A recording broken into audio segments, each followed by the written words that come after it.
রংপুর মহানগরের বাসিন্দা। জানতে চাচ্ছি আপনারা সকলে কেমন আছেন? আমার বন্ধু মনোযোগ বাড়ায় দেন। আল্লাহ বলবেন, ও গোলাম, আজকের দিনটা এমন দিন, এই দিনে বিন্দু পরিমাণ জুলুম কোন বান্দা বান্দির প্রতি আমি আল্লাহ করব না। বলেন সুবহানাল্লাহ। ফেরেশতাকে বলা হবে, খুজ বিতাকা, ও ফেরেশতা কাগজটা নাও, বান্দার ডান পাল্লায় তুলে দাও। মুহূর্তের মধ্যে ডান পাল্লাটা নেক হয়ে ভারী হয়ে যাবে। ফেরেশতা এসে বলবে, আল্লাহর রহমতে তুমি এখন জান্নাতে চলে যাও। তাআজ্জাবা ফুলানান, লোকটা আশ্চর্যিত হয়, চিন্তা করবে, আহারে কি এমন লেখা আছে কাগজের টুকরায়? মাহাদিহিল বিতাকা, কি এমন লেখা আছে একটু তো তাকায়া দেখি। লোকটা তাকাবে, কি এমন লেখা আছে দেখে মুখ বুক এক করে, এই যে দুনিয়ার জমিনে কালেমা পাঠ করেছিল, ওই মধুর কালেমাটা কাগজের টুকরায় লেখা আছে। বলা লাগবে সুবহানাল্লাহ। নবীজি আমার অন্য হাদিসের মধ্যে বলেন, মান ক্বালা লা ইলাহা ইল্লাল্লাহ দাখালাল জান্নাহ। একবার কালেমা যদি তোমার জবান আর তোমার অন্তর দিয়ে পড়তে পারো মুসলমান, কোন শর্ত বাদ দিয়ে আল্লাহ রাব্বুল আলামিন তোমারে জান্নাত দান করবে। নাম্বার 1, এক নম্বর হলো এই রাত্রিটা আল্লাহ দান করেছেন। কেমন করে রাত দিলেন? এই রাতের ভেতরে আমরা কেমন করে কাটাবো? রাতের মধ্যে আমরা কি ইবাদত করব? রাতের মধ্যে এমন সময় আছে, রাত্রিটা শীতের সময়, অল্প সময়ের ভিতরে আমরা কাটাতে পারি, আবার লম্বা সময় ইবাদতে মত্ত থেকে কাটাতে পারি। ও আমার মুসলমান ভাই, আমার আল্লাহ বান্দার কল্যাণের জন্য সুন্দর করে জানায় দিলেন। আল্লাহ রাব্বুল আলামিন বলেন, কানু কলিলাম মিনাল লাইলি মা ইয়াহজাউন।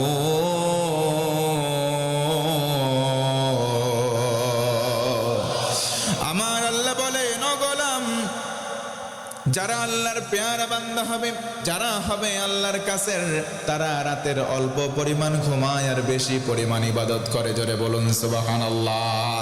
তার মানে বোঝা গেল ভাইরা, আল্লাহর পেয়ারা হতে গেলে রাত্রির অধিকাংশ ইবাদত করতে হবে। ঘোষণা দিচ্ছেন কে? ও আমার ভাইরা, বলেন তো, আল্লাহ আমার রব, এতে কোনো সন্দেহ আছে নাকি? তার মানে আল্লাহ বলেন, কেউ যদি বলে আল্লাহ আমার রব, আল্লাহ আমার সব, এই কথা যদি বলতে পারে, নিজের জীবন যৌবন যদি সঁপে দিতে পারে, আল্লাহ রব্বুল আলামিন তাকে 2টা পুরস্কার দান করবেন। জোরে বলি সুবহানাল্লাহ। আল্লাহ রব্বুল আলামিন বলেন, ইন্নাল্লাযীনা ক্বালু রাব্বুনাল্লাহু সুম্মা ইসতাকামু তাতানাজ্জালু আলাইহিমুল মালাইকা আল্লা তাখাফু ওয়া লা তাহজানু ওয়া আবশিরু বিল জান্নাতিল্লাতী কুনতুম তুআদুন। একটু জোরে বলা লাগবে আল্লাহু আকবার। আল্লাহ রাব্বুল আলামিন বলেন, বান্দারি, নিশ্চয় যারা বলবে আল্লাহ তুমি আমার রব, তুমি আমার সব, আল্লাহ বলেন, কথা বলে যদি সুম্মাস্তাকামু, অটল থাকতে পারে, অবিচল থাকতে পারে, আল্লাহ বলেন, গোলাম তোমার জন্য 2টা পুরস্কার দেব। তুমি যেদিন মারা যাবা, ওই সময় আমি রহমতের ফেরেশতা পাঠাবো। ভাইরা বলেন তো, মারা যাব কোনো সন্দেহ আছে নাকি? জোরে বলেন, সন্দেহ আছে? কোন দিন মারা যাব কেউ বলতে পারি? ইযা জাআ আজালুহুম লা ইস্তাখিরুনা সাআতাও ওয়ালা ইস্তাকদিমুন। আমার আল্লাহ বলেন, ও গোলাম, মৃত্যুর সময়সীমা যখন বরাদ্দ হয়ে যাবে, টিকিট যখন চলে আসবে, 1 সেকেন্ড তোমাকে ছাড় দেওয়া হবে না। জায়গার মধ্যে তোমার মৃত্যুবরণ করাই লাগবে। একদম সামনে যেতে পারবা না, একদম পেছনেও যেতে পারবা না। তার মানে মুসলমান যদি মরাই লাগে, আল্লাহকে রব বলে টিকে থাকার দরকার আছে না নাই? ওই মৃত্যুর সময় রহমতের ফেরেশতা আসবে, এসে বলবে লা তাখাফু, তোমার কোনো ভয় নাই, ওয়ালা তাহজানু, তোমার কোনো চিন্তা নাই, ওয়া আবশিরু বিল জান্নাতিল্লাতী কুনতুম তুআদু। ফেরেশতা বলবে ওই জান্নাতের শুভ সংবাদ নাও। আমরা যদি বলি কোন জান্নাত, আল্লাহ বলবেন গোলাম ফেরেশতার মাধ্যম করে জানায় দিলেন ওই জান্নাতের শুভ সংবাদ লাও, যেই জান্নাতের ওয়াদা, যেই জান্নাতের অঙ্গীকার আমাদের রব আলমে আর রুহের জগতে আমাদের সঙ্গে করে রেখেছেন। জোরে বলুন সুবহানাল্লাহ। তার মানে বোঝা গেল আমার বন্ধুগণ ও আমার হারাগাছের ভাইরা, আল্লাহ রাব্বুল আলামিন যেই রাত্রি দিলেন, এই রাত্রির মধ্যে ইবাদত করার দরকার চলে বলেন তো আছে না নাই? আল্লাহ বলেন وَمِنَ اللَّيْلِ فَتَهَجَّدْ بِهِ نَافِلَةً لَكَ। ও ভাইরা আওয়াজ করে বলেন তো আল্লাহু আকবার। আল্লাহ রাব্বুল আলামিন বলেন রাতের কিছু অংশে তাহাজ্জুদের নামাজ আদায় করো। ও মুসলমান ভাইরা, অতিরিক্ত হিসেবে যদি তাহাজ্জুদের নামাজ পড়ি, সম্মান যিনি বাড়াবেন আওয়াজ করে বলেন তো তিনি কে? তার মানে বোঝা গেল তাহাজ্জুদের নামাজের সময় আমাদের এই ওয়াক্ত যাই, শীতের সময় আমরা এমন ভাবে ইবাদত করব, অন্য সময় স্বাভাবিক পরিবেশে যেই সওয়াব পাবো, শীতের রাত উপেক্ষা করলে তার চাইতে বেশি সওয়াব আছে না না? শীতের সময় গোসল করতে চাই না, ওযু করতে চাই না। ও মুসলমান, নবীজি আমার বলেন কেউ যখন উত্তম রূপে ওযু করবে, তার মুখের যেই সগীরা গুনাহ, হাতের যেই সগীরা গুনাহ, মাথার যেই সগীরা গুনাহ, পায়ের যেই সগীরা গুনাহ, ওযুর পানির সঙ্গে সঙ্গে আল্লাহ রাব্বুল আলামিন ছড়িয়ে সাফ করে দেয়। এই জন্য ওযু করার দরকার। জোরে বলেন তো আছে না নাই? একটু আওয়াজ করে বলেন তো আছে না নাই? তার মানে আমরা ওযু করব, নামাজ পড়ব। ও মুসলমান, রংপুরের ভাইরা বলেন তো দৈনন্দিন কয় ওয়াক্ত নামাজ আবশ্যক? আর একটু জোরে বলেন। ফি জান্নাতি ইয়াতাসাআলুনা আনিল মুজরিমিন মা সালাকাকুম ফি সাকার ক্বালু লাম নাকু মিনাল মুসাল্লিন। জান্নাতীরা জান্নাতে চলে গেল, জাহান্নামীরা জাহান্নামে।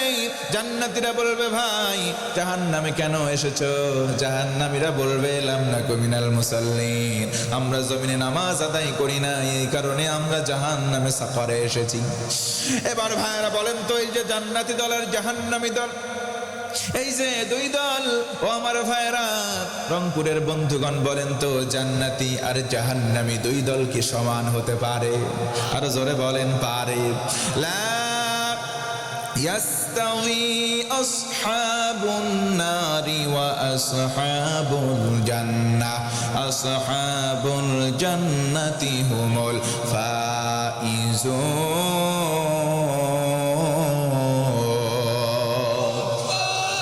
আল্লাহ রাব্বুল আলামিন বলেন বান্দারি জান্নাতি জাহান্নামী দুই দল সমান নয়। জান্নাতি হবে যারা চূড়ান্ত সফল হবে তারা।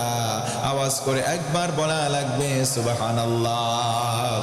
অনেক যুবক আছে নামাজ পড়ে না, তুমি রাত্রিবেলা শোও, সকাল হয়ে যায় তোমার ঘুম ভাঙে না, দুপুর হয়ে যায় তবু তোমার ঘুম ভাঙে না। যুবক বন্ধু তুমি মনে রাখবা, তোমার যখন ঘুম ভাঙবে ওইটা হবে সকাল, আর যদি তোমার ঘুম না ভাঙে উঠবা তুমি ঠিকই, সেটা হবে তোমার জন্য পরকাল। কথা বলেন ঠিক কিনা? কেমন করে ঘুমাও তুমি, কেমন করে ঘুমাও তুমি ফজর করে কাজা, এমনও তো হতে পারে জোহরে জানাজা তোমার, এমনও তো হতে পারে জোহরে জানাজা। তার মানে মুসলমান বন্ধুগণ বলেন তো দৈনন্দিন কয় ওয়াক্ত নামাজ? আরো জোরে বলেন। অনেক মুরব্বী আছে, আপনি গিয়ে বলবেন মুরব্বী বলো তো দেখি মাগরিবের ফরজ নামাজ কয় রাকাত? মুরব্বী বলতে আমি বলতে পারি না।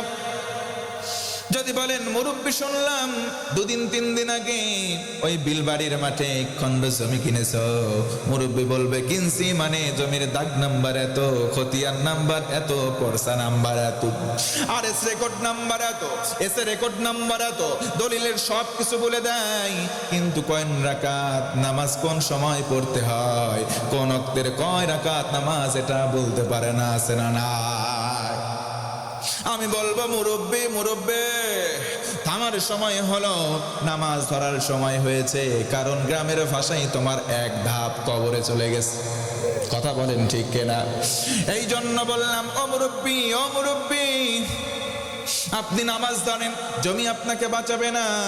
In the day of judgement, কিয়ামতের দিন রাসূল বলেন শোনো, আউয়ালু মা ইউহাসাবু বিহিল আবদ ইয়াউমাল কিয়ামাতিস সালাত, কিয়ামতের দিন সর্বপ্রথম যেই বিষয়ের হিসাব নেওয়া হবে তার নাম হলো এই নামাজ। বলেন তো নামাজের হিসাব যিনি নেবেন তিনি কে?